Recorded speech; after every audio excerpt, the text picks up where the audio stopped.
Hello and welcome back to Remake Hot Take, the podcast where we play studio executives pitching remake ideas of our favorite and new media. I'm Marriya Schwarz. And I'm Brooke Rees, and this week we are doing another 10-year anniversary, a throwback to David Fincher's 2014 movie Gone Girl, which just like last week with Maze Runner is also based on a novel. It's a 2014 really went off. 2014, they were, making movie adaptations of everything, I guess.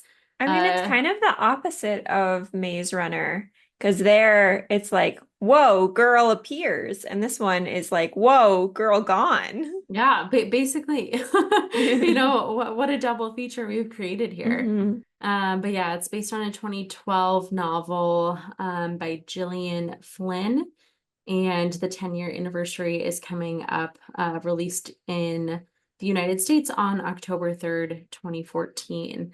Um, so yes, like it looks like 2014 it was all novel adaptations, and 2024 it's all just like remakes of of the And 20. toys, or at least maybe that was more last year, I guess.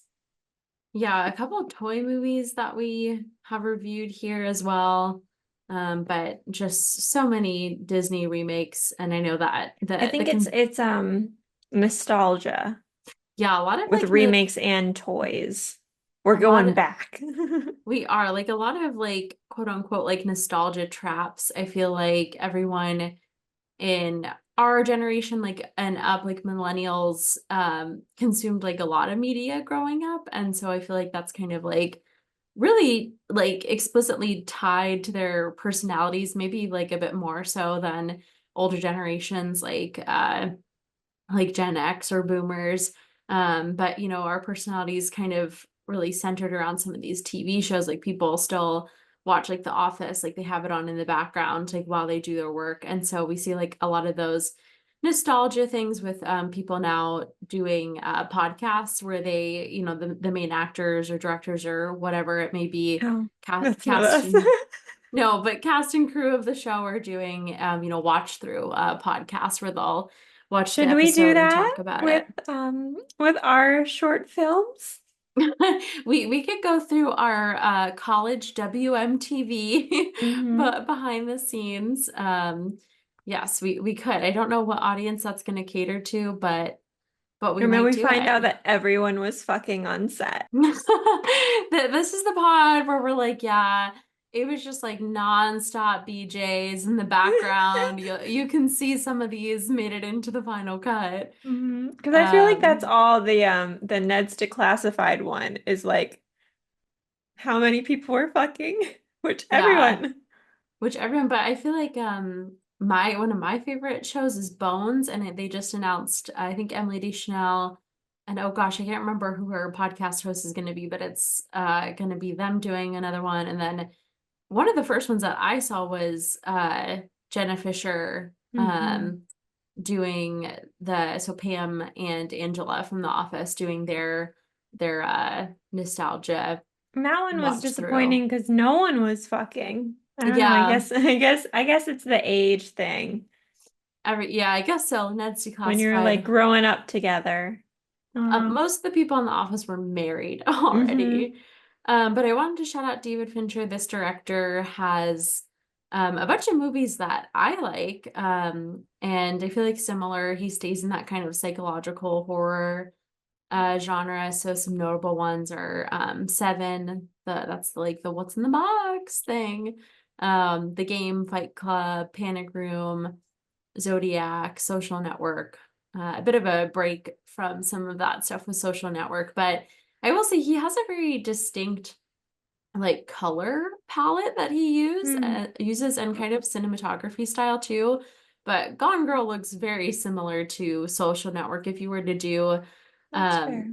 one of those, like I think I've seen like where they take like every like splice of every shot, like a screenshot of it of like Harry Potter, and you can see like the color tone from like changing from the first film where it's all like bright and like gold and light and candles and Hogwarts, and then it gets like bluer and darker and bluer and darker.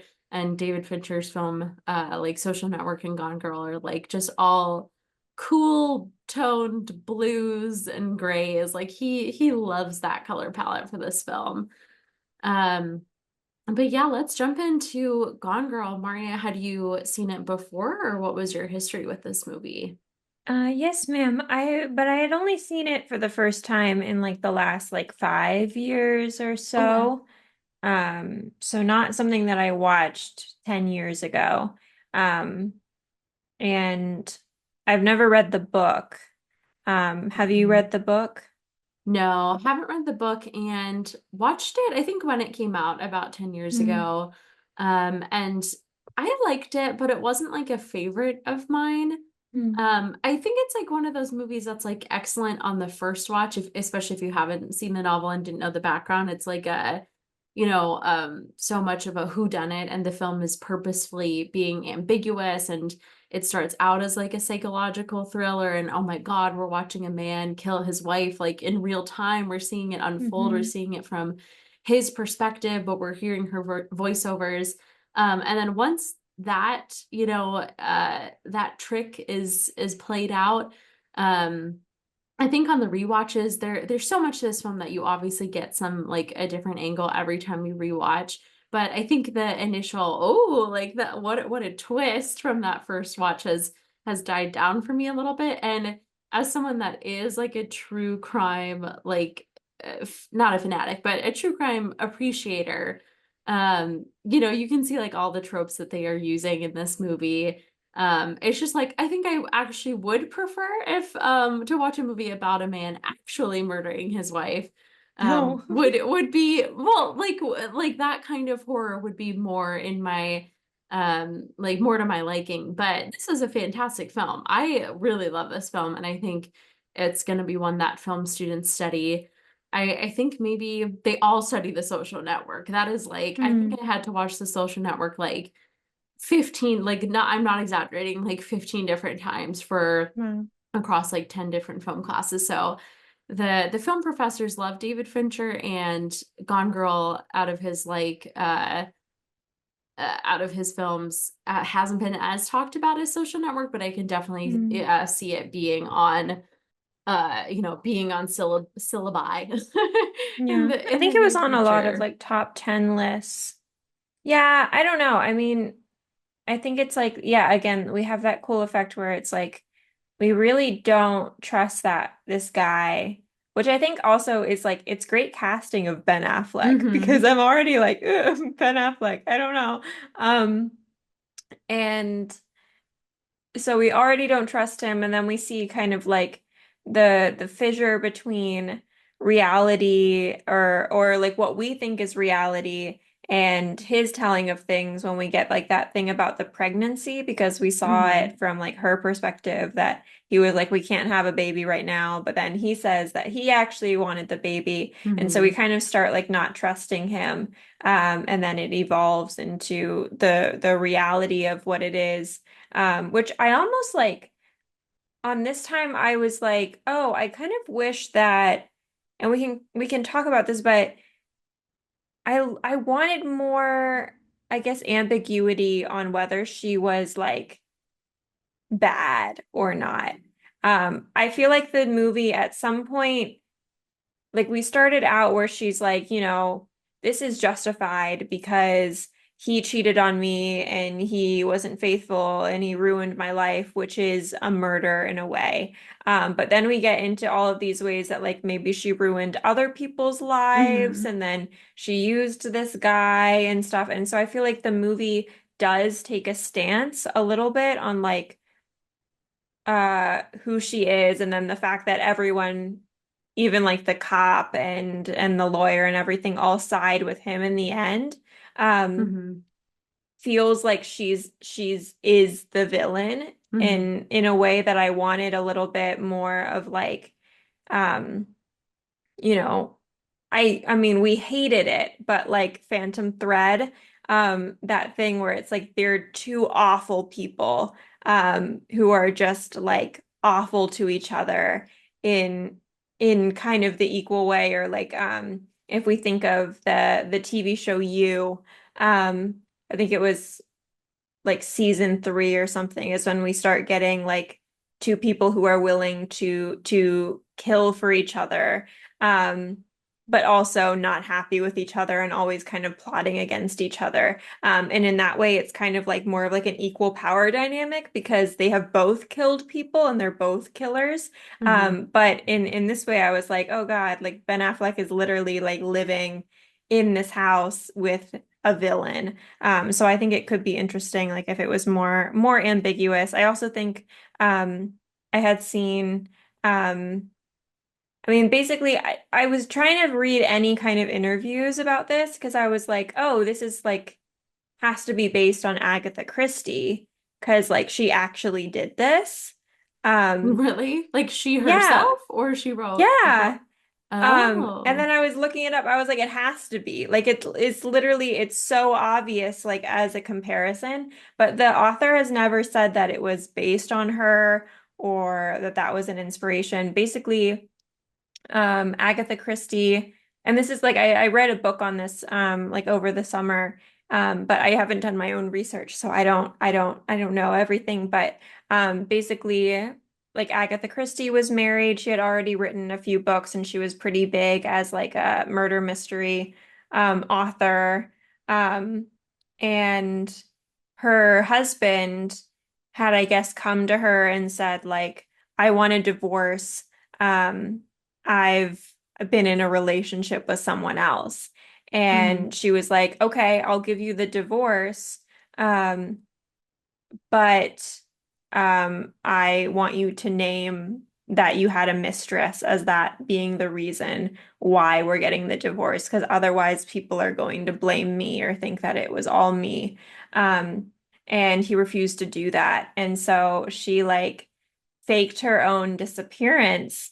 Like she like faked her, like she like left her car on like a hill and stuff and like she like left like letters and stuff about like being gone and stuff and so I don't even know how long it was but the she basically pointed all these signs to it being that her husband killed her and then the entire time she was actually at a wellness retreat pretending that she had amnesia that she had like hit Oh. her head and fled and ended up in this wellness retreat. And she was carrying around like newspaper articles about her with her face on it until someone noticed her and then called it in, which was her plan.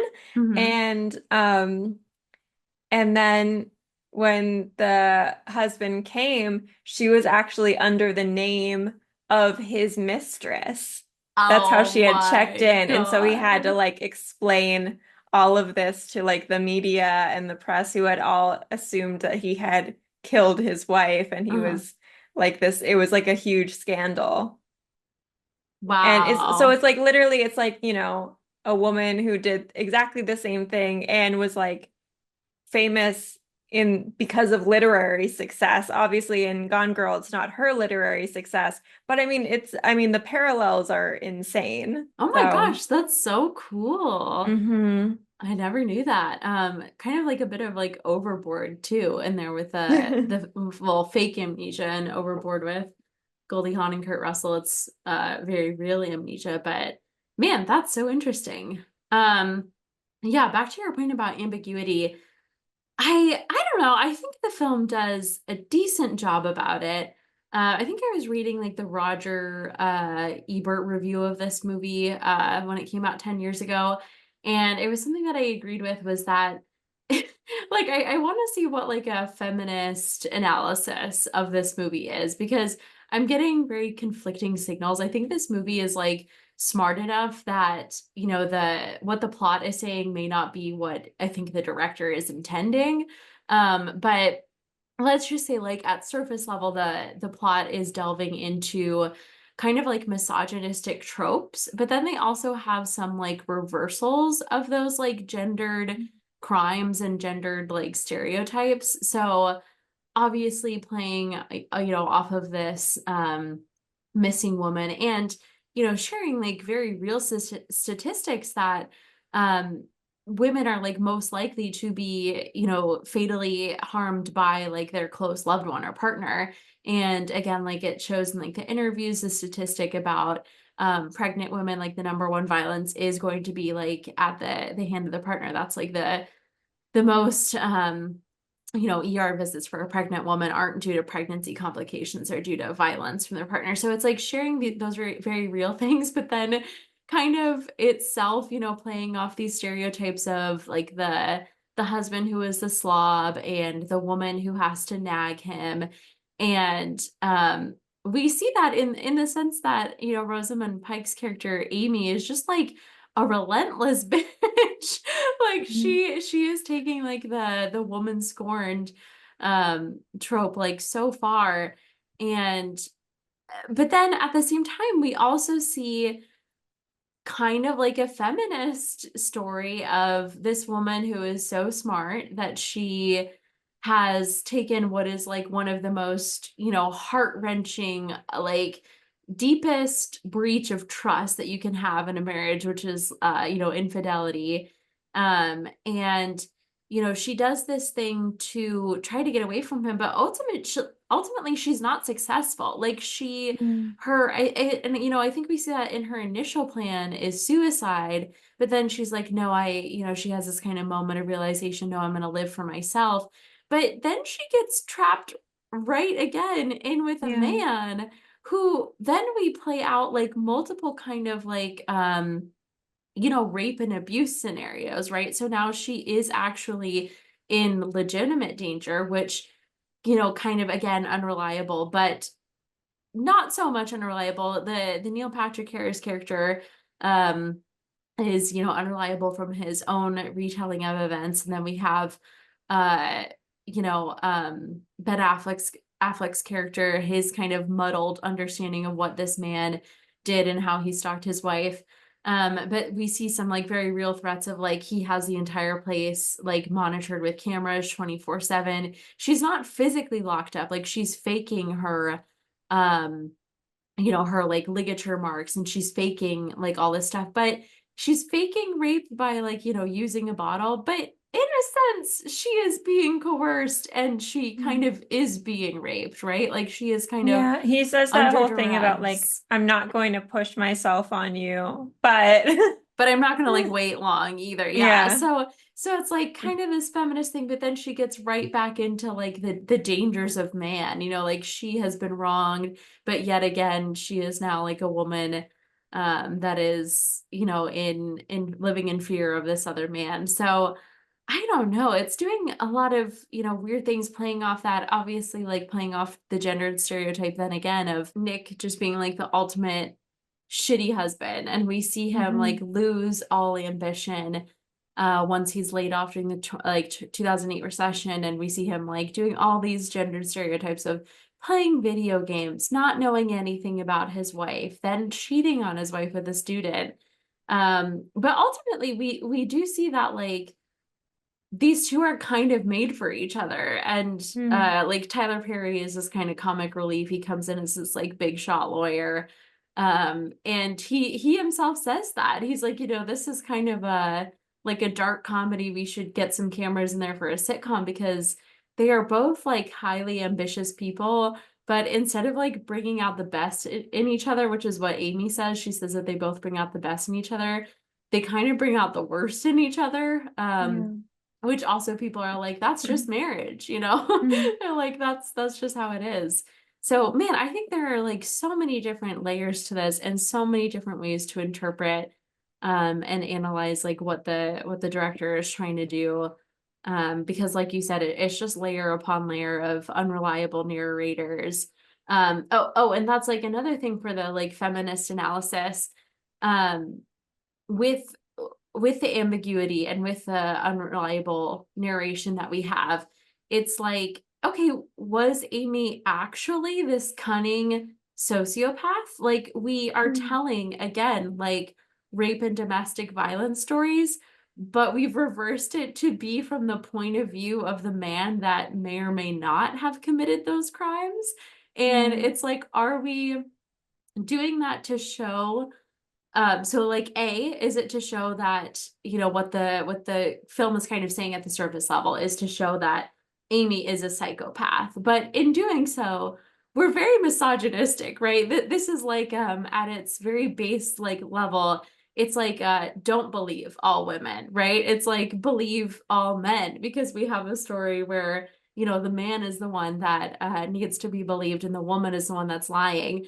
But then it gets a little icky when you apply that to tales of stalking and tales of domestic violence and abuse, and we get like someone like quote unquote Amy's victims, we get their points of view, but it's like, is she actually crazy? We don't quite That's know true. enough to be like, the film is telling us at the surface level, yes, we are showing these as examples of Amy being cold and calculating and a sociopath and very intentional and manipulative in her abuse.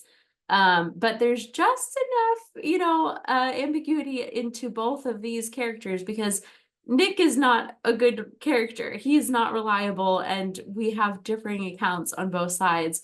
So it's like, okay, maybe he just truly went up to people, you know, that actually did abuse Amy and was trying to get a point of view that wasn't actually there. So I don't Yeah. know, and I I guess think like we also have like that actual like pushing her against the wall mhm. thing that feels real compared to what we earlier saw of the pushing. But I don't know. It's like I feel like yeah, again, surface level, they're telling us that she's a bitch, but I think in analysis it goes deeper, which I don't know. Like I don't know if I wanted more ambiguity like in just like the telling of it because I feel like it's all just like okay, well, yeah, I can totally see your point um when we look at it further.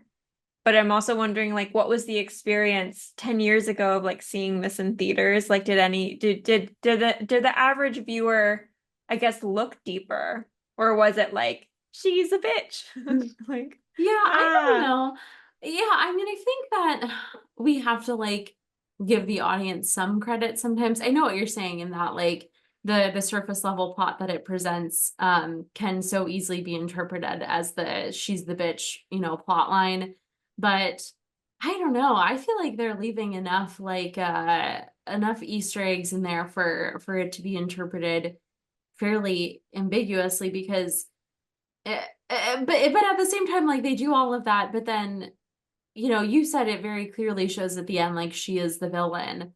And he has, you know, been trapped. And then again, kind of with like the sexual assault like theme, um, Nick is like essentially sexually assaulted at the end, not mm, physically assaulted because she doesn't actually like assault him in order to get pregnant, but using a sample like of his semen that was supposed to be regulated and controlled and tested and then, you know, disposed of at his will, like that again is like a breach and a sort of sexual assault. So we have that. Um, but you know, I think the especially with these interviews, you know, we see the one with the first guy from like New York or whatever, that was more recent. It was like 10 years ago, that Nick had never heard of. And he gives his story, and we're not sure like what to believe because then with the Neil Patrick Harris character, um, I also didn't remember Amy that was he was in right. it. Yeah, yeah. With the Neil Patrick Harris character, like Amy was right. Like he, Mm-hmm. you know, tells the he could have told this story of woe and of Amy lying and manipulating, but we see him being obsessed with her to the point Yeah. of you know, not capturing her, but capturing her willingly, but holding her against her will. Mm. Um, Yeah, I think it's that scene in like that cafe or that bar or whatever where they're all coming together. Like even the cop is like, yeah, yeah, she's crazy, which I feel like points me in a certain direction. So I'm yeah. wondering if like without that scene or maybe just like without like that and maybe that's like also my biases or maybe an idealistic view of law enforcement, which is obviously Hmm. not great all the time. But it's like, oh my God, he's been able to win over the cops that should be well, late, long history, very complicated, very often not great, but like at least in this scenario, feeling like there's like a character that I did trust to kind of like be impartial was that Hmm. police officer because she originally was looking really deep into him, but Hmm. then also wasn't necessarily being swayed any one way. And the fact that she kind of takes a stance for some reason, I feel like that spells it out a little bit too much for me. Hmm. So maybe even just like taking out that cafe scene. I don't know. I Yeah, don't know. I think with the cop, a couple things there. One is that I think we can all be in agreement that what Amy did in this specific scenario is Hmm. insane. Like Hmm. objectively, the film, we are all collectively like under the agreement that her response was absolutely like insanely calculated, insanely smart. And the cop is not there to determine like if both Amy and Nick's characters are bad people. Like she is there to determine that a crime has been committed and like who innocence and guilt in the terms of like this specific scenario. But I think that we can all like agree on that with the film. I think the larger like ambiguous question is whether or not like Nick is also like equally Yeah. as I just bad. feel like maybe it's like there wasn't much time to really talk about that. It's like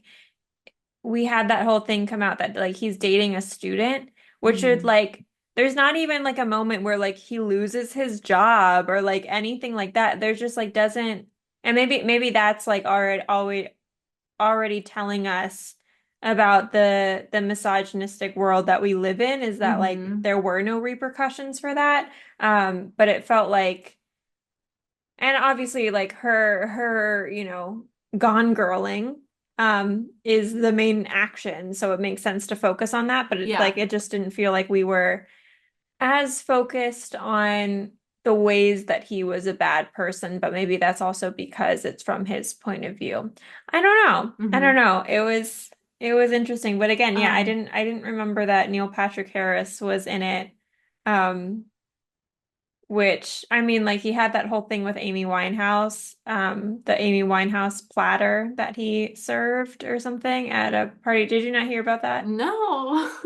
So he basically like at I think a Halloween party, he like served a platter that was like Amy Winehouse's corpse, like pretty recently after she died. Hmm. Um, so like he's not like the best dude, but it's like it's I think along with like this one and like young, was it like Promising Young Woman, where it's like kind of um casting someone. I mean, maybe he is. Maybe it's just like I know more about him now. So maybe in like How I Met Your Mother, he is kind of like the player kind of character. But at Hmm. least in this, I was like, he's kind of like skinny and little. Like it's not someone that I really feel threatened by. Hmm. And so I thought it was interesting that they made him like the threatening character in the same way that they make all of the, like Bo Burnham, um, a threatening kind of character in Promising Young Woman was really interesting. I'm finishing Oh. no thoughts today. That's okay. I haven't seen Promising Young Woman, but I think that Neil Patrick Harris's character is not threatening in his like physical dominance. Yeah. He's threatening in his wealth and his He's really power. overcompensating.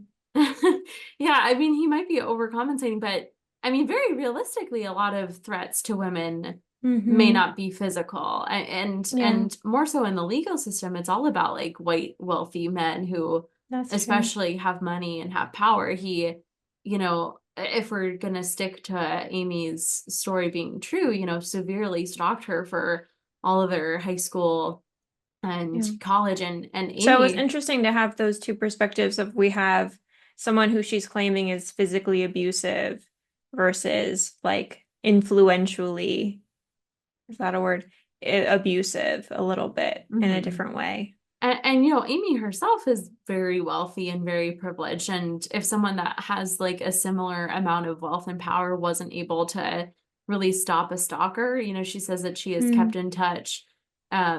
We could maybe assume outside of the story, maybe they weren't able to do anything legally, and she did try to legitimately keep in touch to keep him pacified in some way. But back to the cop real quick.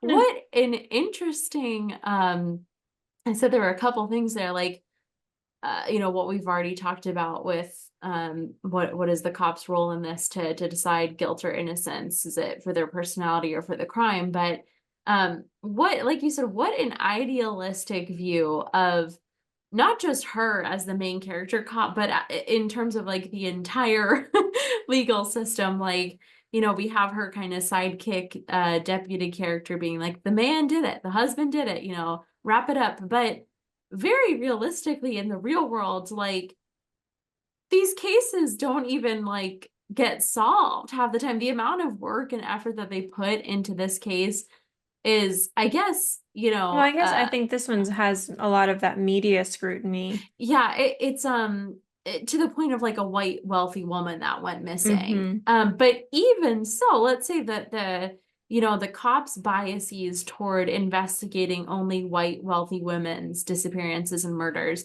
even then, we can tell from like all the true crime podcasts, that I have seen, it is, to the cops' credit, it is difficult to successfully, investigate and find a missing persons case. But the amount of work and the amount of And then they didn't really do anything.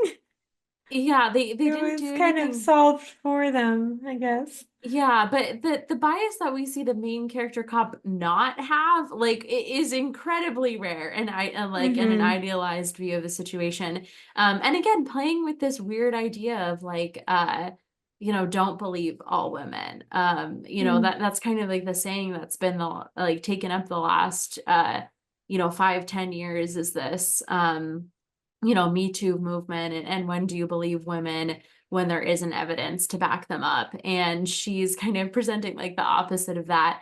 And everything was stacked up against Nick. But she kind of had this like unfailing up until a point. She finally like thinks that Nick has done it once they kind of secure the murder weapon. But I think we have that character of the detective that works with her, the man that is kind of that, not voice of reason, but voice of probably like truth for for what may actually go Hmm. on. Like he is insisting that they don't need to look further, that the clues are right there. And it kind of exemplifies what I think happens in a lot of criminal cases, are cops who let their biases kind of determine what kind of evidence they're looking for and what kind of paths they're going down, instead of looking at like objective facts. um but yeah, I like the cop character though. I think she Hmm. is interesting, and like I said, kind of what an idealized view of what I wish objective analysis is. But you mentioned the media scrutiny. Do you want to kind of jump into that whole side of things too? This kind of media take on the matter? I Um, can jump into it if you didn't have anything in um, I particular. mean, I don't know. I don't know if I'm going the way that you are thinking. Basically, I was thinking about the way that I feel like there are a lot of narratives of like men possibly killing their wives. Mhm. And I was thinking about like the fact, I mean, they all kind of go the same way. I mean, there are a bunch of them. I was thinking like also of like the staircase, like the actual like true crime. I mean, I haven't seen the actual like real documentary, but I've seen like the fictionalized kind of version of it, and the way that like men have no media literacy, or like no just like no skills, or media training is what I mean. They have Hmm. no Men have no media training at all. We're the ones that don't have media literacy, Yeah, we're the ones that don't have Marriya. media literacy, but yeah, men have no media training. Like it's just like I don't think it would even be something that I would think about, is like, let's smile with our missing wife's photo, or like there is just like there's no, they don't have that ability to like be empathetic. I don't know. I feel like that kind of narrative comes up over and over again, where like a man makes himself a suspect, which is really interesting, of like just like the lack of self-awareness, um, is really interesting, that that's kind of like a trope now. Hmm. But yeah, I don't know. And I also feel like this very much was like an interesting case of the media scrutiny that was brought about because of like this weird sense of fame. Because her parents, I guess, have like written about her being amazing Amy. And I was just like thinking also about like family vloggers and like I Mm-hmm. don't know, I feel like that's I don't remember what exactly the world was like 10 years ago. I mean, we had like YouTube and stuff, so I mean, there are definitely like family vloggers, but like I feel like TikTok has added even more of that kind of idealized and over scrutinized childhoods or Mm-hmm. which is really would be interesting. She's basically just like the victim of like a family vlogger, which is Mm-hmm. I don't know. Yeah, those are a lot of interesting points. I mean, 2014 was like heyday of YouTube. 2014 was like Mm. YouTube and family vloggers like at its peak. Like I went to VidCon in 2014. Oh my God. But yeah, what an interesting comparison. And you know, I didn't really like think much about this amazing Amy aspect of it before this watch. And it is such a weird like tidbit to her backstory, right? Hmm. And comparing it to like a child that was, brought up on YouTube or whatever, I think there are some like key things that are like sticking out to me as differences. One of course being like the dangers of having your child on the internet and the amount of, like you said, scrutiny that they're subject to, but also people are very weird on the internet and like No. people like who people can take the pedophile scare and they can take it to a Well, very. some people are like really trying to sexualize their kids. Yeah, it can be like intentional. And where is we're gonna have some sort of court case come out soon, like with restrictions placed on Hmm. parents. But how far can it go? Like if a parent just happens to have a million Instagram followers, are they not allowed to post like a family picture like anyone else has? There's a lot of like free Hmm. speech infringements, but there is the whole like pedophiles are rampant thing can very quickly turn into like transphobia and like pointing Hmm. the finger at populations that have nothing to do with this. But there is like a very actual and real stranger danger threat to constantly posting your adolescent or toddler on the internet. But comparing that to the Amazing Amy thing, it's like the family vloggers to a certain extent can fictionalize what they're posting on the internet because they're condensing a daily vlog into 5 minutes of content, and sometimes they are faking things or showing family trips, showing everything in a good light. And Amazing Amy in such a similar way was almost like she said, it was a completely fictionalized story of her upbringing. Not it wasn't just like glamorized like a YouTube vlogger might be. It was like she did one thing, she failed cello lessons, and then Amazing Amy became like a prodigy. And how much would this fuck with your mind? If we're thinking about Amy in her like worst light, she is extremely smart and extremely gifted, but also like a sociopath capable of murder. Hmm. And what did being in this spotlight of having your parents tell stories, but it's always about your failures turned into Yeah. accomplishments.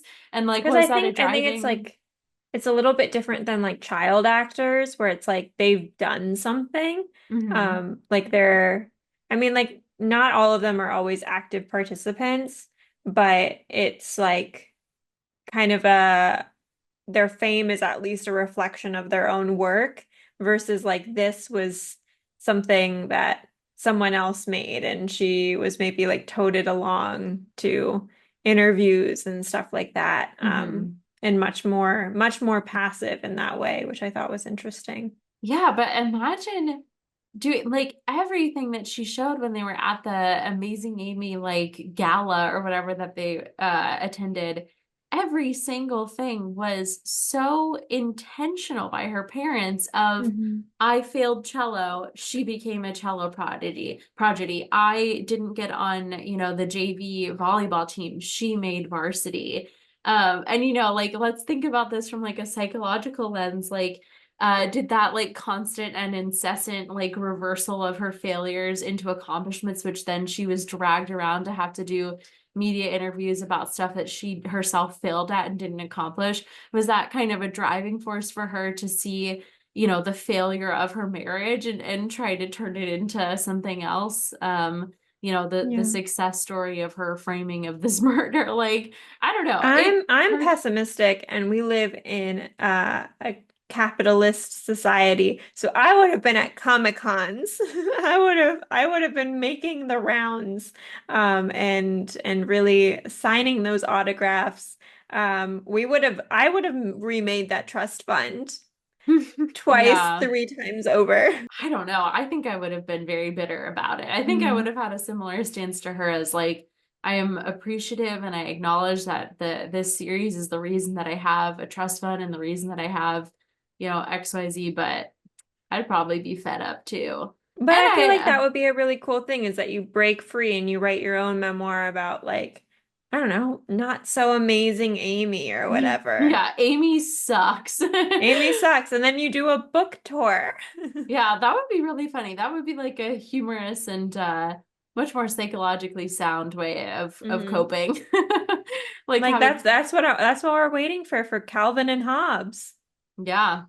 I never like read any of those. Mm. I guess maybe a parallel would be like um which I don't know much about it, but like a parallel, I guess, would be like Winnie the Pooh and Christopher Robin and that like the actual son that it's based off of. Mhm. Um, I don't know. I saw the Christopher Robin movie with Ewan McGregor.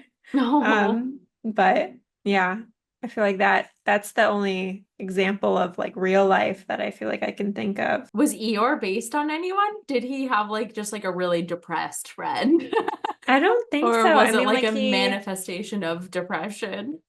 I don't know. I mean, it was all like the actual stuffed animals that he had, and they're still on display in the New York Public Library. But Christopher Robin, like his son, actually was Christopher Robin. Hmm. Um, and so I feel like I did read something where it's like he was, sometimes taken to interviews and stuff like that. But Interesting. yeah. But can you imagine if Christopher Robin was like had like a play date though? And there was just like always one kid that played with Eeyore and the dad was watching and like that kid just like was depressed as fuck. Yeah. The dad was like, you know what? I'm gonna use this material. I'd Can be you like, introduce me to more friends? I'd be like, hey, can you get like approximately 5 to 7 more kids over Hmm. here? I want you to, make believe with your stuffed Hmm. animals, and I'm going to be writing down. We're looking for one that is overactive.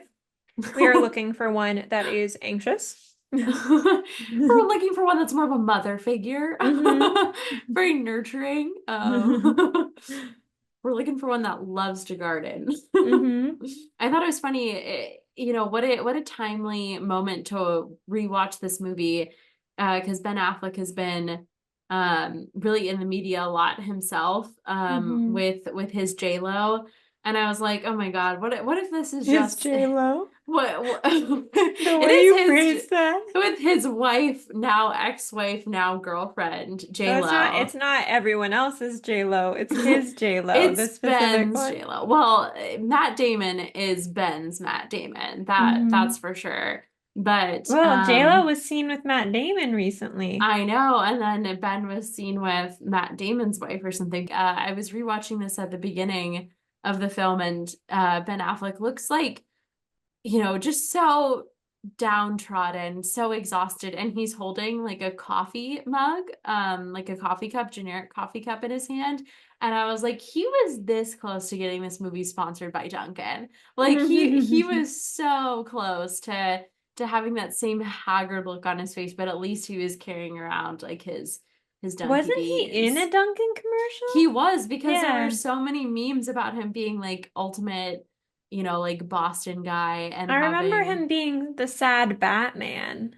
he's just sad kind of all the time. Like Yeah. I think ever since he and Jennifer Garner split, like Jennifer Hmm. Garner was just too happy and bubbly for the both of them. And then he's just constantly carrying around Duncan. But yeah, I saw him like gripping that generic coffee cup in an oh so familiar meme way. And I was like, man, there's 100% chance that if he actually was sipping on coffee, he had the Dunkin' in his hands and they were like, sorry, we don't have like a sponsorship. Like we can't show that in the movie. Like they're like, we're gonna have you pour that into a generic cup.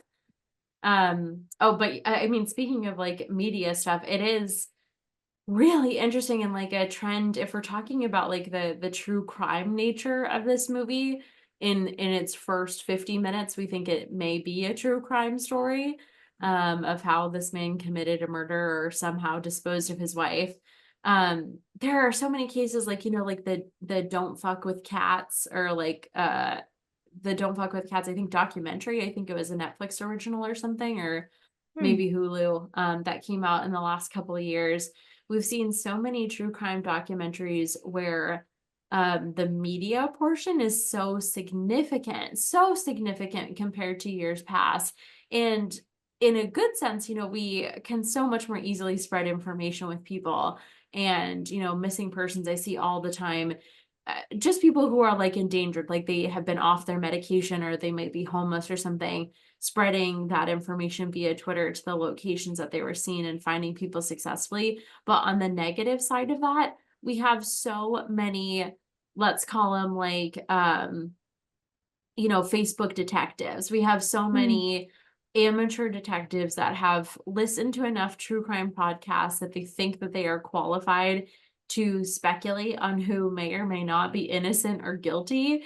And with the Don't Like F with Cats documentary, it, was talking about this cat killer, but it spent a large portion of the film talking about how people's lives were ruined because a bunch Hmm. of like armchair detectives went onto people's like personal social media pages and outright like doxed them and Oh contacted my their God. employers and accused them of murder to the point that they were like suicidal. Like they lost their job, they had to explain stuff to their mother, and they had nothing to do with the cases. So I think it is kind of like an apt look, almost a bit like foreshadowing 10 years ago of what the future was to come with a reversal of innocent until proven guilty, and now it's kind of guilty until the cops are like, hey guys, you can't dox people's Yeah. locations for what you think might have happened. Yeah. um I think our current social media would make it even worse. hmm Um, Oh, and this is kind of like something that I absolutely hated. This is going to be very controversial. Is this minute by minute live streaming of court cases, like with the hmm. Johnny Depp Amber Heard trial. There was so much blatant like misogyny and people listening to things and picking sides when there was an entire court case in England with so much more evidence where he was convicted. And it's like we have all of these people weighing in on things that we probably shouldn't be weighing in on when like Hmm. we, don't have the background to understand a lot of what's happening.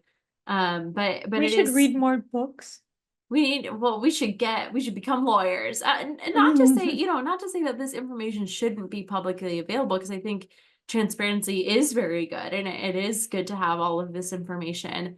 But we are so quick to cancel people, and we are so quick to let, a few pieces of evidence like sway us into these like misogynistic rants, or whatever it may be. That this whole cancel culture online has actual and real like negative consequences when we're talking about things like court cases or like this movie like murder trials. And this kind of somewhat hyperbolic portrayal of the media, and the media being like, he's a fucking murderer, but then he gets out there and he's kind of hot, and we're like, oh, Ted Bundy, like with Hmm. the Ted Bundy doc, we're like, Ted Bundy would have gotten me, like he's a hottie. And we have such a flip-flop nature back and forth. It's, somewhat hyperbolic and meant to be comedic, but man, is it like spot on for so many things. um but yeah, did you have any other moments that you wanted to point to, or general themes throughout the movie? I have a lot to say. Okay. Um, so one, I also just like, I don't know. I felt like he was a dud right from the beginning. Like he's, that part, like one of the first things that we hear him say is like, oh, it's like the whatever 5-year anniversary or whatever. And then his sister says, that went fast, and he goes, and furious. Awful, awful. And he's supposed to be like a creative writing professor. Like that's awful. And then like he buys her a kite. Like that's so weird. And then just like that first date story, I think is supposed to be like cute, where like somehow they're in a sugar storm, which like I didn't even understand that really. And maybe it's just like I am like kind of a germaphobe. And like, and maybe it's weird because I feel like I would rather someone kiss me than touch my lips with their fingers. But that would make me so uncomfortable, and it made me uncomfortable to watch. Like, that's not a good signature move. I think especially that's his signature move, like, especially when we go into COVID. Shouldn't Mhm. do that. Don't He, do that.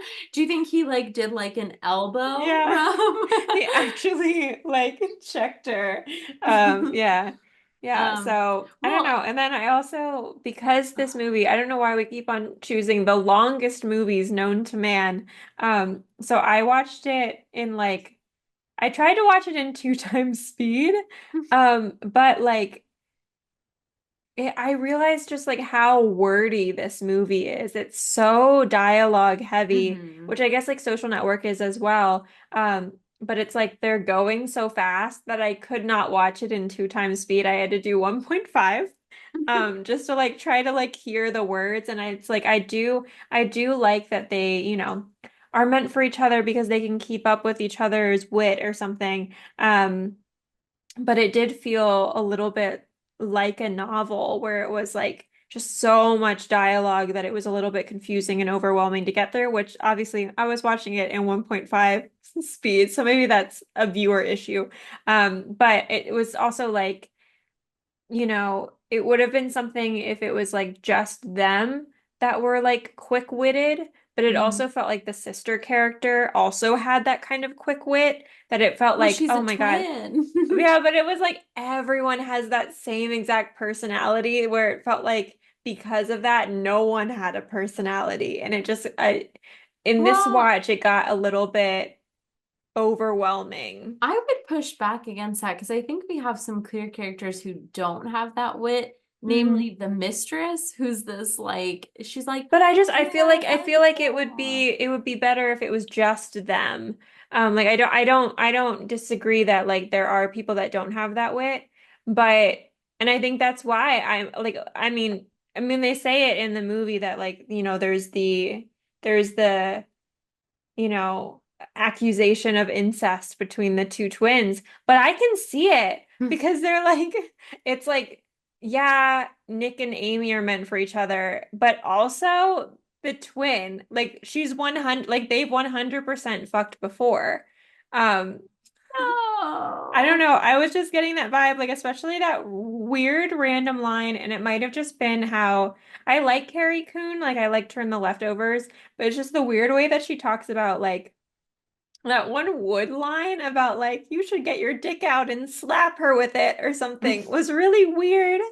Um, Yeah, and I don't know, I just felt like these two are have they're doing something. they've known each other Or biblically. maybe it's like the actors had too much chemistry for me. Well, but I feel like that could be intentional, right? We Hmm. see like a lack of chemistry for the first Mm. the only time that they have chemistry is in the flashbacks. Hmm.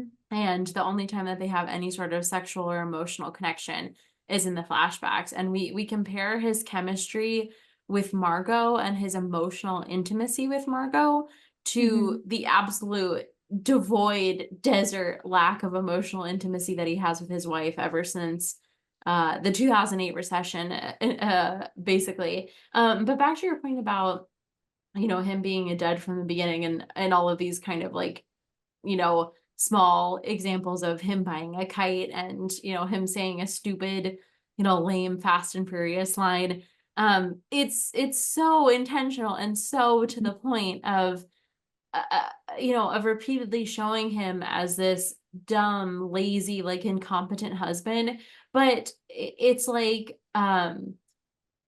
Amy wants to push him, but she kind of loves to see him as this like fixer upper project. Like part Mm, of what thrills her is that she pushes him to be like what she wants. And that's what we see her doing with that guy that they had like the sit down talk to at the bar. But and it's all about his own perception of his insecurities as well. Like, right, he perceives himself as being a loser in not only her eyes but like his eyes too, mm, and that he has created in his mind that Amy's standards are so high that they are impossible to reach, so why even try? He just completely gives up, which you can see for like the Wood anniversary or whatever. She's like, what are you going to give him? And then she says that really weird, in your point of view, incestuous line about slapping Amy with his dick for Wood. And he says before that,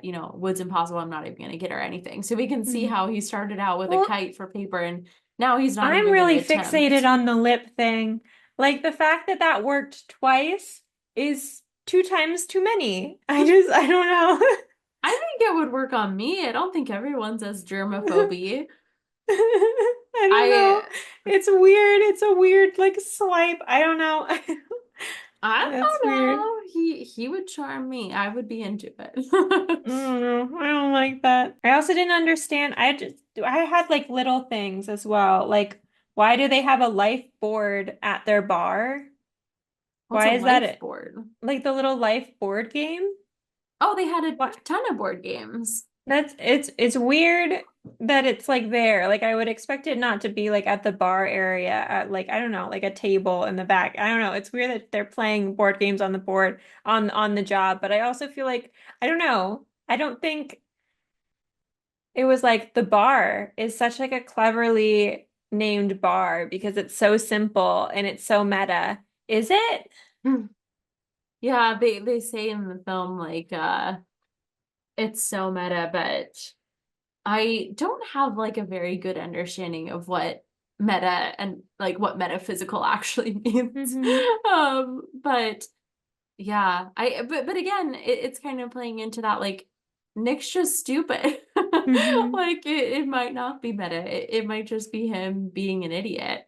Yeah. Um, And then when she comes back from like murdering Neil Patrick Harris and comes back to the house and he tucks her in or whatever, she has way too many pillows.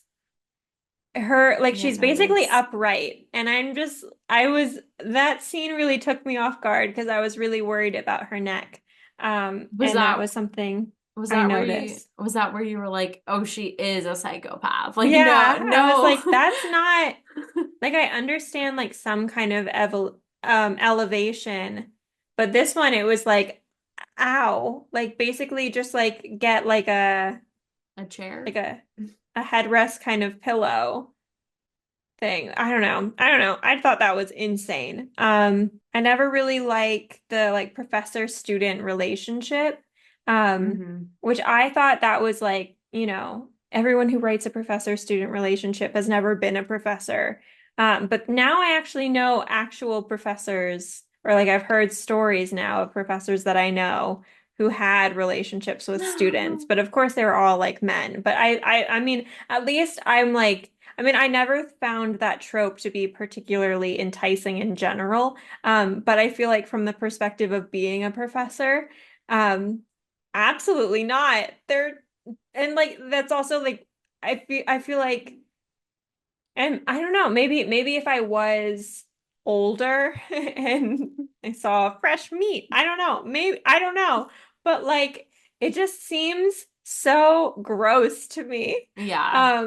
And not like a exciting thing. It just seems like that is a child, which is like, I'm closer in age to my students than like most professors. But even like this like small age gap, I'm like, ew, revolting. Hmm. I think that's a healthy and normal perspective to Okay. have. Again, gendered stereotypes, but I think they've done a lot of studies on, men's preferred like physical sexual attraction. is It is all male teachers that I've heard of yeah, that and happening. they've done a lot of studies, like psychological studies of men preferring um like older women when it's like they prefer like the same age when they're like 10. And then when they're 15, they want a woman that's like 24. And And then then your Jake Gyllenhaal, Leonardo DiCaprio. yeah, essentially, so they want an older woman when they are younger, like 15 to 24. They want a 24-year-old, and then for a brief moment, like the same age. And then after that, like they say that there are like studies that like a woman's like most desirable age physically is 24, and it's not that that's when she looks best, it's just that that is like the age category that most men are going to be attracted to. So I Mm. guess if it's mostly male students, like it makes sense that most of those women that are in grad school or whatever are kind of falling into that age range. But no, I feel the same way. It's like but not only that, I think having read your students' essays and seen what you're dealing with, I don't know if I would be like vibing with them on an Like emotional level. you can't I'd even be like, format an Darren? email. I'm like, Darren doesn't know how to use a comma. He's not getting Exactly. into bed with me. Yeah. Like, I cannot trust this man to put a condom on if he cannot read a syllabus. Like, he's not reading instructions on anything. So Exactly. no, that's why I would be grossed out. To that physical attraction part, I think it's so funny, and I hope the film is doing this somewhat intentionally, but it's if it's not, it's very like playing into that misogyny, because it's like, oh, she finally gets out, her plan is working, she has her calendar, she has kill self on calendar, dispose uh of the car, she has all of these things on her to-do list, but the main activity that she is doing in this like remaining 20 days before she is taken by Neil Patrick Harris is that she has dyed her hair, and I love that she has dyed her hair to just kind of like a duller I blonde. wrote that too. She didn't go brown, she didn't go black, she didn't go red. She just went like a little bit more coppery. Yeah, and I think it's like it has to be intentional with how intentional he has been with everything else in this film. And I think it's such a funny character thing Hmm. of like Amy's internal pride and maybe Hmm. association with being a blonde that in her mind, uh and another thing is that she like gains weight, and she kind of like noticeably looks like her face is puffy and she's gained all this weight, and Neil Patrick Harris comments on it derogatorily, and is like, I'm not going to sleep with you when you're looking like this. Like, you need to feel better, aka you need to get back up to your standards of being. And she says a size two, and she says that she is, going against the male gaze, and for all these years it's her cool girl monologue, which is like the most well known from this is, cool girl stays a size two and cool girl does this, but she's doing all of this while still being a size two. Like, no, like if less than like 24 hours has passed when she is giving this monologue, and they've made her a little bit visibly heavier when all she's done is eat like 5 Kit Kat bars over the course of like 5 hours. I'm like, she is not gaining weight from 5 Kit Kat bars. So it's like the amount of weight that they kind of like had her gain but not gain was so unrealistic for like a 10-day time period. While topping it off with the fact that she is maybe so, egotistical that she thinks that dyeing her hair from like a perfect blonde to like a muted kind of ugly blonde is like enough of a disguise that people Hmm. people could never picture her as something other than like a platinum blonde. I Well, thought that was so funny. I definitely feel like there's that play with like she definitely thinks that she's smarter than everyone. She does. And the fact that she's just like has this whole plan, she thinks she's such a genius, and then she's just like overpowered by like two random locals getting into her room. Yes, and I Um, I love that part. You're right. She has like this such an ego, and to her credit, she did the damn thing. I think she did an excellent job, but you can see how ridiculous her plan was, that it fell apart. Also, like kind of like a classism distinction too, right? We have her kind of playing poor. We have her playing poor Mm. and very borderline offensively, right? Yeah. She is, again, we're playing into these themes of sexual abuse, domestic violence, but she's very much playing a part. She has become um she's playing a part of something that may or may not have ever happened to her. We up until this point don't know if her stories of past abuse are true or false, and we have seen the way that she has fictionalized her abuse from Nick, specifically like physical abuse. One could say that it's emotionally abusive to be cheating on your partner, which I like agree with that. But she's playing like a southern character, and she so easily gets like slapped upside the head by these like hillbillies. Hmm. And we see how her plan just breaks apart. And again, like it's another act of violence towards a woman, but we see her taken down a few notches. And it suddenly becomes very clear how like laughable her plan was, and how interesting it was that she initially was going to commit suicide. Like I feel like that's like a very important part of Mm. the plan. Like you can see how this is leading up to death. She literally wanted to nail the coffin, Hmm.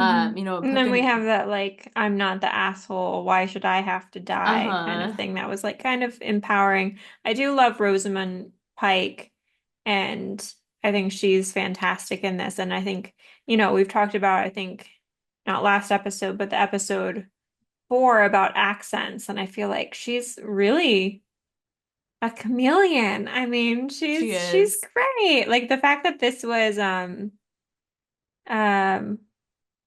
this is the same woman who was in Pride and Prejudice as the Mm-hmm. very kind of like meek older sister is insane. I know. I when this first came out, I had no idea that she was the older sister in Pride and Prejudice. She like you said, she is so good at switching on. I think the blunt bob really does a lot for her. Like we see even in Gone Girl, like she's still a little bit meek and stuff when she Yeah. has her long hair. But that blunt bob is giving cunt. Like she is serving that's when she commits like the She did that ultimate murder. in what was it? Was it I Care a Lot or something? Yeah, Yeah, I Care a which Lot was also she that was blunt kind of. basically like the same character in that Hmm. movie, which was I oh God, that movie was awful just because I was like, how could people be this bad? Like how could you write anyone this evil? Um, but yeah, there's so many things to dissect in this film. I feel like we only touched on like 60% of them. I do just want to say Um, one more thing. yes. I just like the fact that she framed him with golf clubs and a robot dog, and I wanted to know what the other things were. In And her I wanted, hall. yeah, I She, wanted like an unboxing yeah, video. credit card fraud unboxing. Like Hmm. that would And have we been just I amazing. wanted to see them get like more and more ridiculous because I think clubs are pretty normal. And then we have the robot dog, which is just a little bit out of left field. And I just Hmm. wanted to see like what else? What Like else we could come what up with. story was she telling? Like I would Mm. have gotten like really embarrassing things too. Like Hmm. I don't even know. Sex Specialty extra toys. small condoms. Yeah, like a custom made. Yeah. They didn't have a size that big, yeah, or that small. Yeah, I think she could have gotten really funny with it. I'm disappointed we didn't do a haul. All right. Well, are there any who's your daddy stats for this film? Ben Affleck. I think we've kind of talked about him a little bit before. I don't remember exactly why. We might have talked about Casey Affleck before. But basically, um, um, they were like constantly growing up in local commercials and film productions because their mother was like a really close friend with a Cambridge area casting director. So he was like kind of him and Casey were kind of constantly in things. Um, which was interesting. And apparently she actually, even though like she kind of got him into acting, she actually hoped that he would pursue teaching instead, which is interesting of like she was kind of the person that kind of influence to get them in, but then really didn't want that to happen. And then Rosamund Pike is the only child of two different opera singers. So Oh. yeah, I don't know if she She does sings, have a but very soothing voice. Like yeah. she has a very like melodic, soothing voice. I can see those But what's genes worked interesting is she in. was turned down by every stage school that she applied to. So Hmm. she's proven them wrong. I So, think she's a great actress. mhm. All right, well, let's hop into our remakes here. We talked a little bit about Neil Patrick Harris, so I liked his character, but I think he could give more. And I think that if he was just straight up playing his How I Met Your Mother Barney character, it would have added a little necessary color to that whole sequence. So it's like, I have somewhat kidnapped you and there are cameras all around. And then he's like, legendary. So I think it just would have added a little bit of flair and would Well, have. maybe that's it actually was. And when he left for the day, he was actually going to that bar. Yeah, I think he is in St. Louis. Hmm. But what if he was driving all the way up to New York City and that's where they met when they were living in New York Hmm. City. So, he and Robin have had a lot of back and forth, but he's got a side piece of Amy Dunn. But yeah, I think that would add a little bit more to his character. And I love Barney Stinson in How I Met Your Mother. I have not watched that series in a long time. But it was the one and only series that I watched and finished in its entirety. Like Hmm. so many other series, I always like some psychologically fucked up thing inside of me never finishes a series, even if I love it. Like I just never Like finish The it. Office? Yeah, never finished it. Didn't want it to end. Parks and Rec never finished it. There are so many TV series that are beloved to me and I never watched like the last What do you season. do if it's like what if it's like on accident where it's like you're watching a show, um, like A Good Girl's Guide to Murder, but then they decide not to like renew it for another season. Does that Yeah. count? No, because I feel like limited or new series is fine. It's these Mm-hmm. like honestly these series that aren't even really like made anymore of these Hmm. TV 20 to 30 minute, slots where they had 25 episodes per season and 7 seasons. We don't really see those anymore, but no, it was more so all of those. But now if it's like a limited series or if I was watching it for the first time and then it got canceled, we don't count that. Okay. We don't count that as a beloved series. But yeah, so that is a potential. And then with Gone Girl, I feel like there are a bunch of easy title changes here that would really, change the whole scope of the story. So instead of Gone Girl, we have Lawn Girl. And I think that Rosamund Pike just gets really into like curb appeal and Hmm. landscaping in the great state of She's the heiress Missouri. of the landscaping industry. Yeah, I think it's she has given up her fortune for her parents in the recession and in order to make ends meet while her husband is fucking his students, she is out there. It's Missouri. I feel like people have big houses and big lawns and someone has got to cut them and it's going to be Miss Amy Dunn. And her She's slogan basically just Forrest Gump. basically Forrest Gump, except reversed because he still had his fortune when he was doing Mm-hmm. the lawns. But I like to think that she has like, a slogan. And it's like Amy Dunn, when it's done right, you'll know it. And she spells Wow. it with Dunn. So Lawn Girl. And then there is Yawn Girl. She's just so tired. She takes a lot of melatonin at night. Her Hmm. her sleep schedule is totally reversed. She is just sleeping through her days. They just find her asleep somewhere. Yeah, it's like, oh my God, she's disappeared. Where is she? We have, the broken table, and it's just because she was sleepwalking. She Hmm. she tripped over the glass She table just and it has what, shattered. narcolepsy? She has narcolepsy, so it's like, oh my God, call the cops, missing persons report. Where is she? Where is she? She's tucked away. She's just sleeping away in a little corner. And then we also have, instead of Gone Girl, we have Octagon Girl. And I like to think that this is the untold story of Octomom. So Hmm. instead of Nick and Amy being a childless couple, I think we keep the entire plot of the story up until this point. She then steals his semen. And I like to think that she has 8 children at once, Hmm. just like Octomom. So it's kind of like a sequel, follow up. Um, Interesting. and it's like, will one child save their marriage? No. Will 8 children save their marriage? Maybe.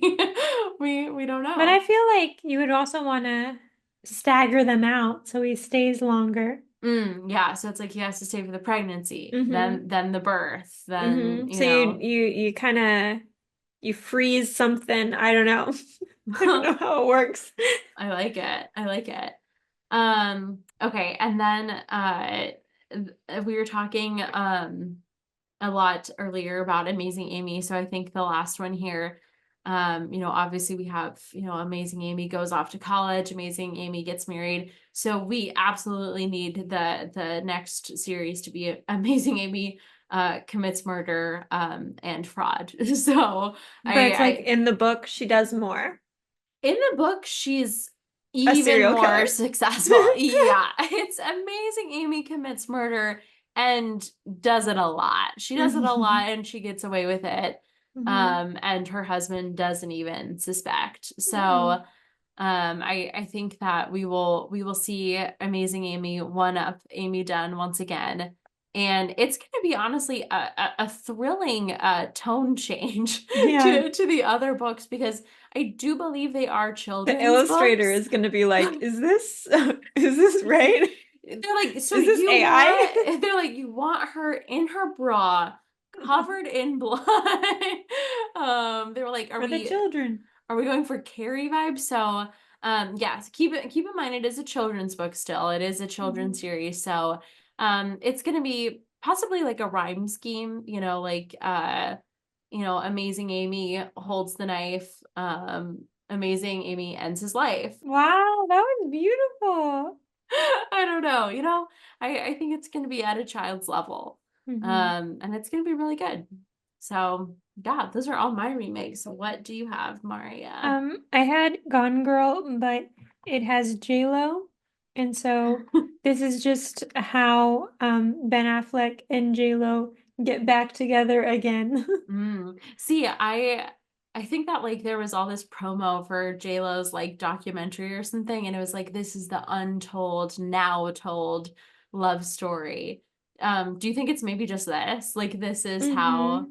I like to think that that might be true because it's like, they seem tethered to each other, and it's because of the murder. Yeah, It's because of the murders. They just can't quit each other. They know too much. exactly. Yeah, and then yeah, maybe Neil Patrick Harris is still in the mix. But yeah, no. Sometimes you just gotta whatever you gotta do to keep the man, I guess. I don't know. I don't know. It could be interesting to kind of come back, or that this was how they came back originally, and then this is how they're going to reignite. And then I was also thinking about like what would happen if Fox News got a hold of this. Because we have like that, I think it's almost comedic as like, oh my God, we have this like news anchor woman who's like spinning this tale about like all these lies about him when it's like that's not super uncommon now.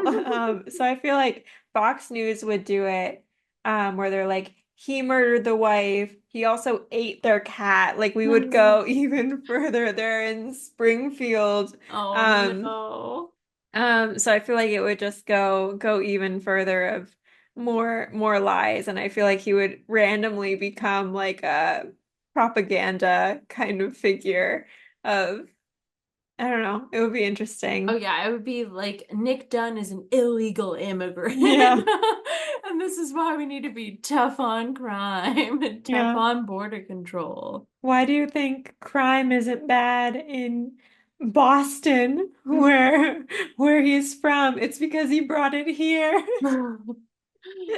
But yeah, and then I was thinking of like a sequel. And I think it would be really kind of maybe a little too realistic that after everything happens with Amy, then she gets to do her Dancing with the Stars run. Just the ankle monitor on, just like hmm Anna, what is it? Anna Dolby or something? Delby. Delby. hmm Yeah, I like Yeah. it. I definitely feel like because like they're like, oh, she's gonna write like a memoir or whatever, and all of this stuff is gonna come up. But I definitely feel like she's doing Dancing with the Stars.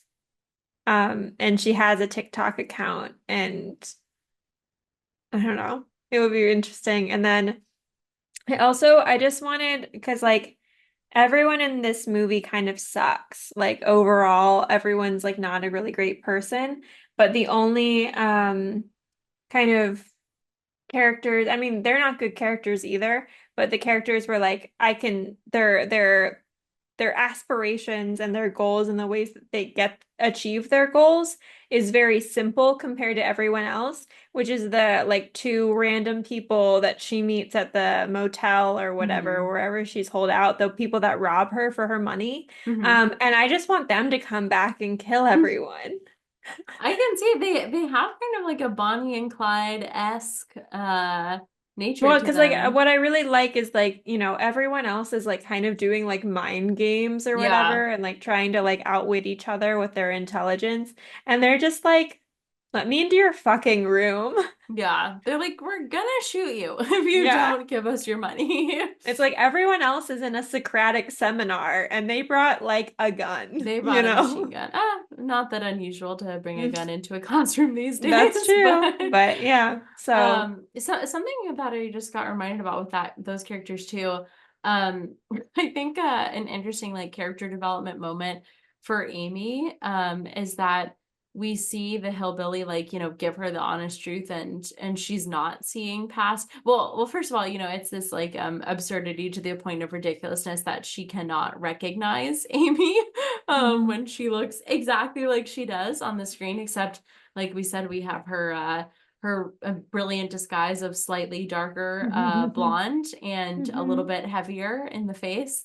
But it's so ridiculous to the point of absurdity that she doesn't recognize her. But she's the first character that's like she's a stuck-up bitch, and she Mhm. sees through what Amy has created, and we see her spit into her Mountain Dew, Yeah. which is such a funny like again, kind of these like class stereotypes of like poor mountain people drinking the Mountain Dew. And Amy literally goes and spits into them. And that's when I was like, oh, she is a psychopath. I was Mhm. like, above anything else, spitting into someone's drink because they said like something kind of mean about you. And When about they didn't this even know it was you. when they didn't even know it was you. Like I was like, oh, she's fucked up, man. Mhm. So yeah. Okay, so Brooke, what have you been watching lately? Beetlejuice, the Beetlejuice sequel. What? So 3 times then. That's okay. I don't think he's gonna appear. But really liked it. It that style in Tim Burton is not my favorite. He does creep me out as he intended, but I feel like the Tim Burton fans love the creep factor. For me, he gives me, as the kids would say, he gives me the ick. Like his Hmm. style gives me the ick, but it's one of my friends' like favorite movies, so I have now seen the original Beetlejuice many times, and I kind of just have to like let myself over to the absurdity of it all. So now I kind of love the original Beetlejuice, and I thought that this was a great sequel, honestly. Hmm. I feel like they're killing the Halloween sequels. Like I really liked Hocus Pocus too. I really liked, well, I don't know, we differ on that opinion, but I really liked Hocus It Pocus was too. okay. I really liked Beetlejuice, and I thought that it like played like a great homage to the original one. Did some very funny stuff with the guy. I guess the dad was like a convicted pedophile, and boy, did they like not shy away from treating his character in Oh. very funny circumstances. They, instead of just like killing, well, they did kill him off, but instead of just like writing him off the script, they like made his death very intentional and like literally like chopped off his head so that he was just like a like torso squirting blood throughout the Ow. movie. So very funny, very good. I think that the characters aged well, and I loved, you know, the kind of more developed relationship between Catherine O'Hara's character and Winona Ryder. I love Winona. She seems like so sweet. She reminds me of like a shaking chihuahua. Like at any moment she could start crying. That's just like how her voice is. Like she Mm. sounds like she's on the verge of tears Where's my will? at the end of every sentence, which really helped her, you know, Stranger Things character, because that was what Joyce is like. But yeah, I love Winona Ryder. I thought this was great. I gave it you know, 3.5 out of 5 stars, because again, not quite my ideal movie. It's not Um aquamarine. and it's no Aquamarine, no 5 out of 5 stars for that one, but really enjoyed it, really liked it. Again, How is just Jenna Ortega? oh, she's great. I feel like she was perfectly cast too, to play Lydia Deet's child. And there was also like a really good twist with a love interest for Jenna Ortega. So, I really liked it. It was sweet, and like at the end of the day, the story about a family just trying to get by. So yeah, I really liked that. And then I watched another horror movie, 2024, The Deliverance, which I guess is based on a true story. It has Glenn Close playing a very interesting Oh yeah. character. But I guess it's like a true story of like, it's like an African American family that is And it has Caleb from Stranger yes, from Things. Stranger Things. Yep. Caleb McLaughlin. Who what is his name in Stranger Things? Lucas. Yes, who plays Lucas in Stranger Things. And it's about like a true story of Wow, Stranger Things back to back for you. yeah. I'm just going through the cast's IMDb's. But yeah, it's like the true story of like this African American family who move into a new house, and it's more so kind of like a portrayal of addiction and Hmm. substance abuse.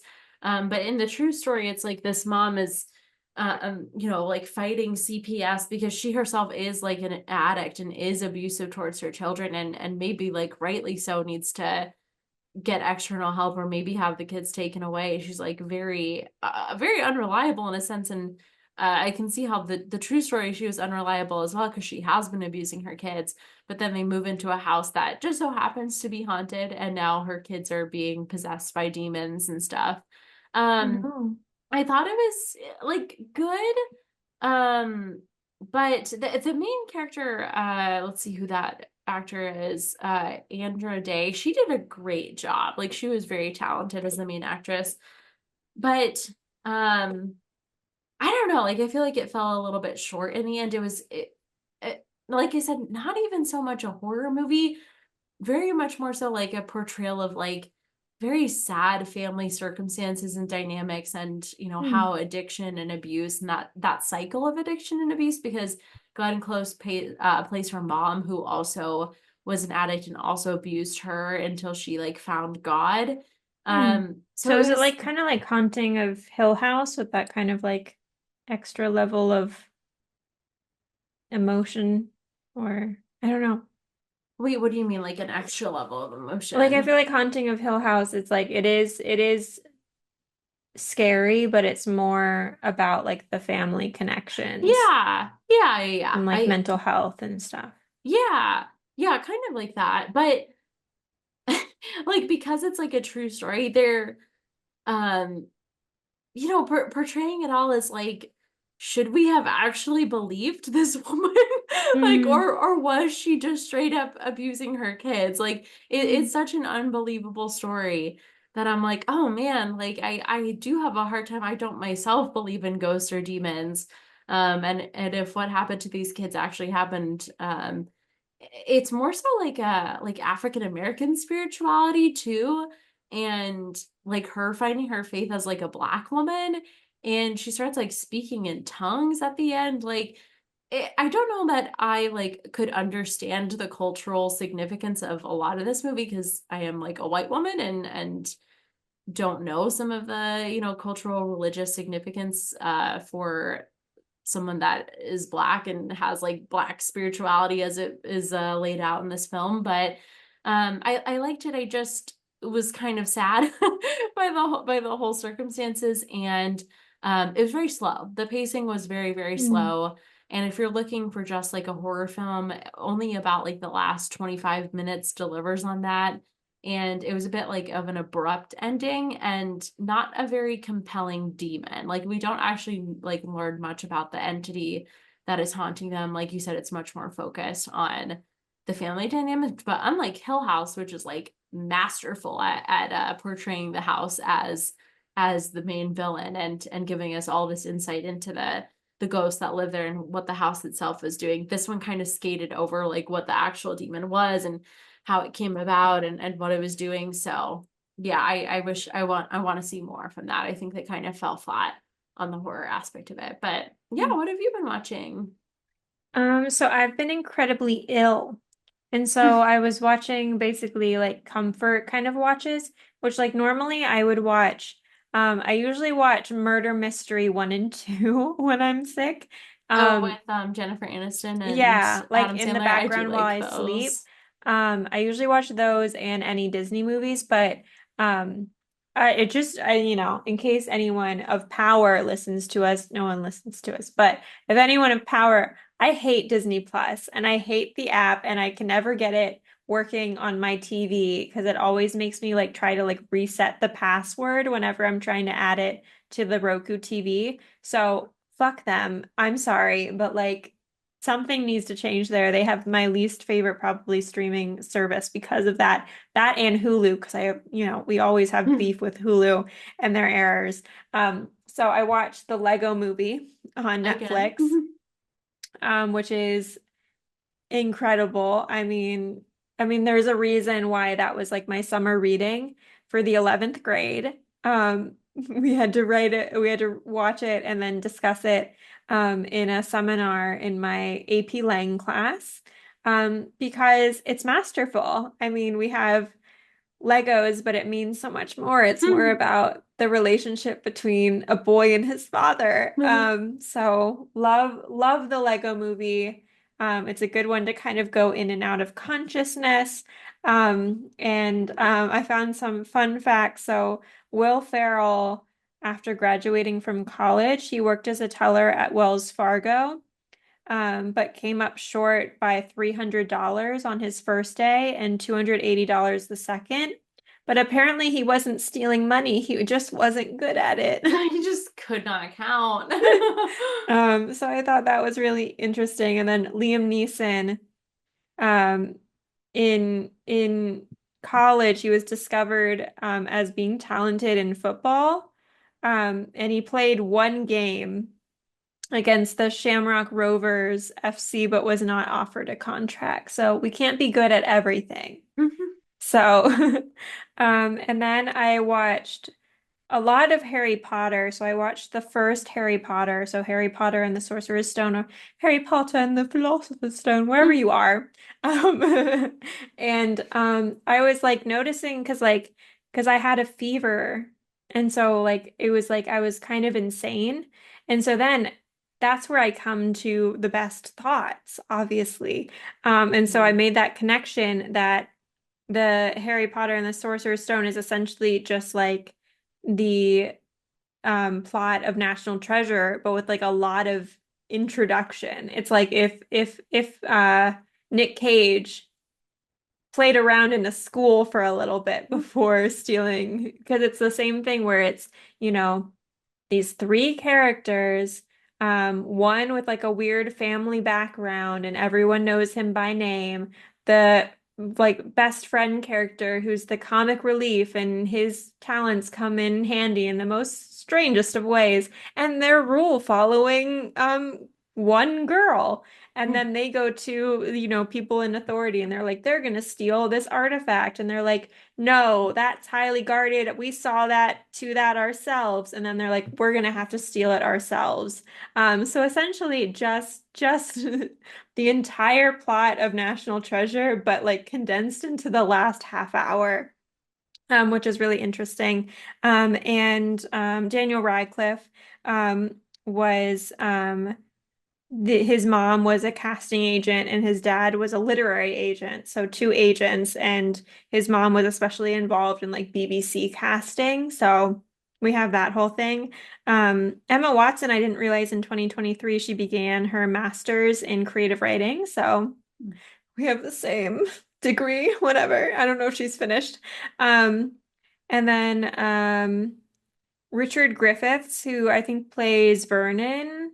I think he's passed away now. But I was reading this thing that, like, as a boy, he was so skinny that he was given radiation therapy on his pituitary gland. Is that how you Mm-hmm. say that? Mm-hmm. When he was 8 years old, which permanently slowed his metabolism, and so he struggled with Oh, obesity for the rest of his life. Isn't that like insane? interesting.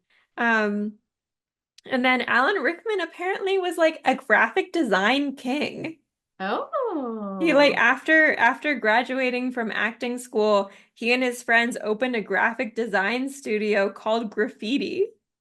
interesting. But it's like I think I'm so used to like graphic design being like Photoshop and InDesign and stuff that I also can't imagine graphic design in like the 70s. Yeah, where I don't they're know. actually like cutting out using Yeah. like letter, yeah. Alan Rickman was just really great at collage. Mm-hmm.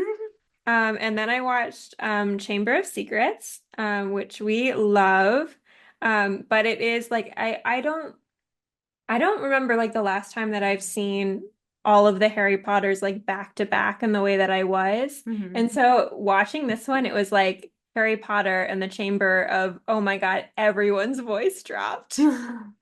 Because I feel like I've kind Puberty of like hit. compared that to like Percy Jackson, where I was like, oh my God, it's not going to be like continuity because Walker Scobell has like grown 6 feet. But I feel like we'd already had those kind of issues with Harry Potter. Also, just the way that we start That's that so movie. funny because just last week you were saying that like Harry Potter had the opposite of I the Percy know. Jackson effect. I know. So I just hadn't seen them back to back. But also the fact that we start immediately with this 12-year-old boy trying to save a trespassing house elf from self-harming is the most insane start. trying to Um, stop an enslaved person from self-harming at the hands of their master. It's like crazy. And then I was like thinking about all of these like questions like can Harry actually be um petrified if he like looks at the basilisk through his glasses? Because Yeah. isn't that like technically like a lens?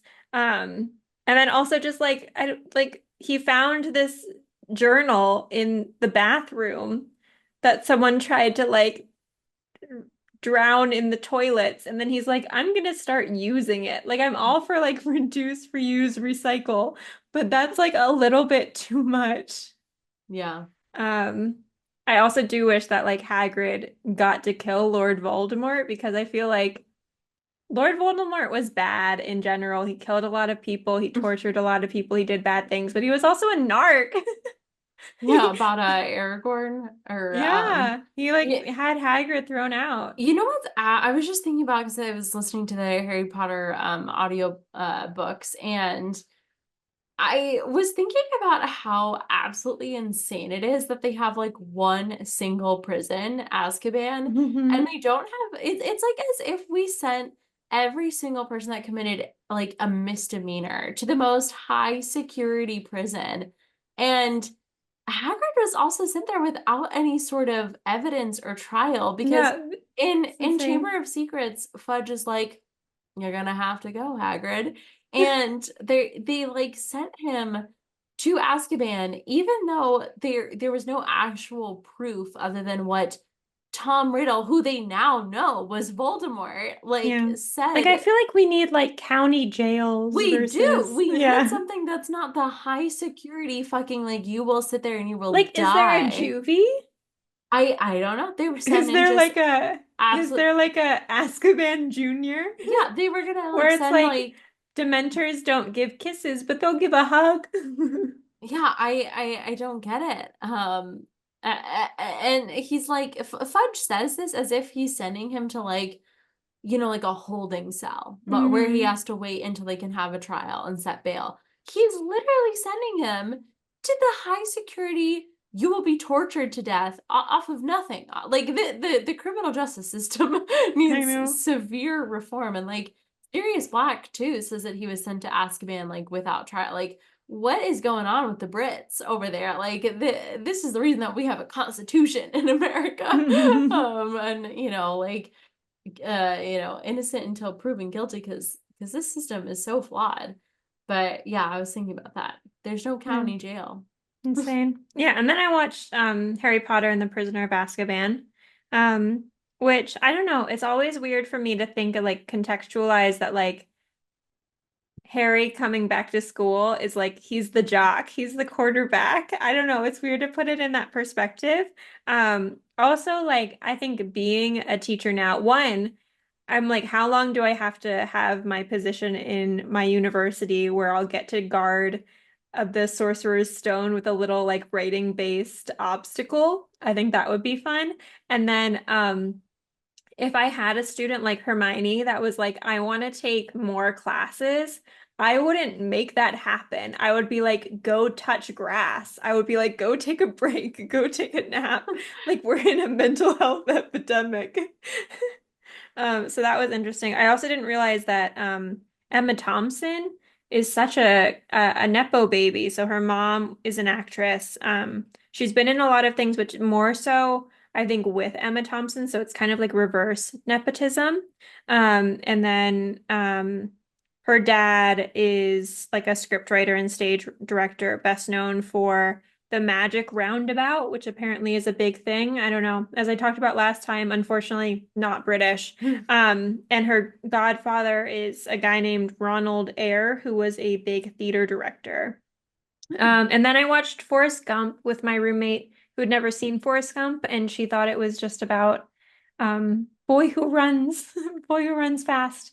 And then Good we synopsis. realized we realized how emotional it is. So Oh, that was fun. And then I started Harry Potter and the Goblet of Fire, but I think that one, even like rereading the series, that's kind of always where I stop, even though oh, Deathly really? Hallows is my favorite book. I But think it's it's just my favorite book too. yeah, but I It's think so Goblet of good. Fire is like one, it's so much bigger, but it's also like I don't think I'm into sports. It's like the Mm, sportiest book of the series. That's like I really don't care. yeah. Yeah, Like I it's think not, if it was like the Olympics and there was like, the gymnastics portion of the Triwizard Tournament, maybe I'd be interested. yeah. And then I started watching that Netflix movie Uglies that's like everyone's talking Oh, about. with Joey King. Yeah, as being really bad.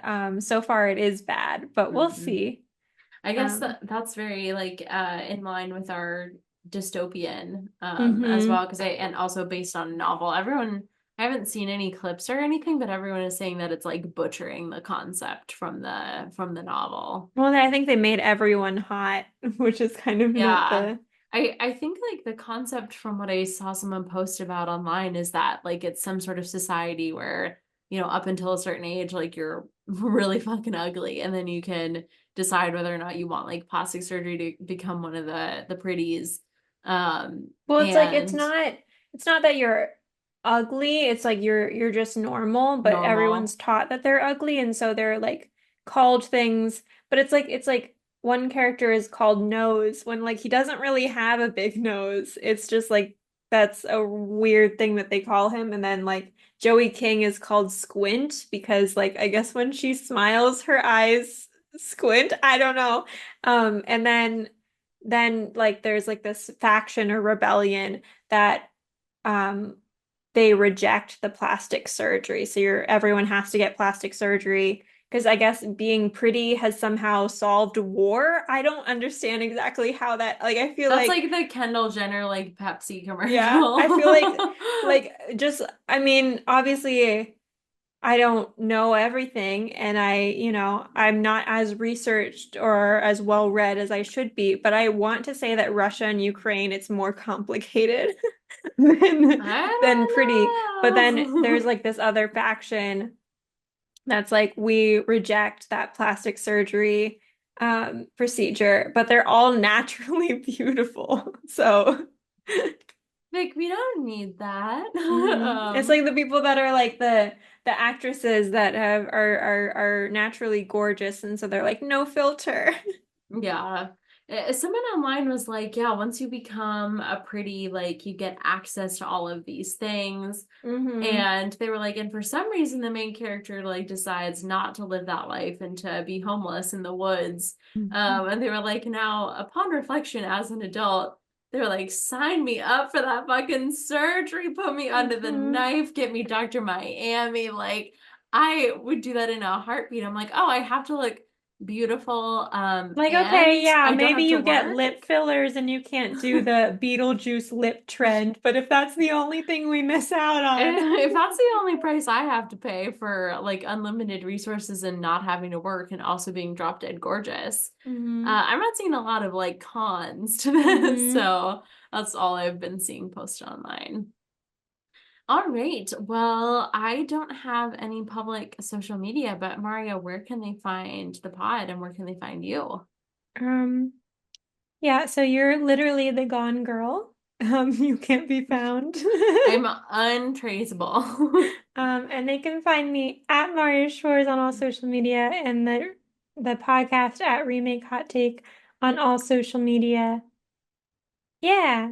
All right. Let us know if you have committed murder or faked murder in the comments Or below. both. Or yeah, or all of the Sometimes you just above. want to switch it up. Sometimes Amy is amazing and she does Hmm. go above and beyond. Yeah. All right. Bye.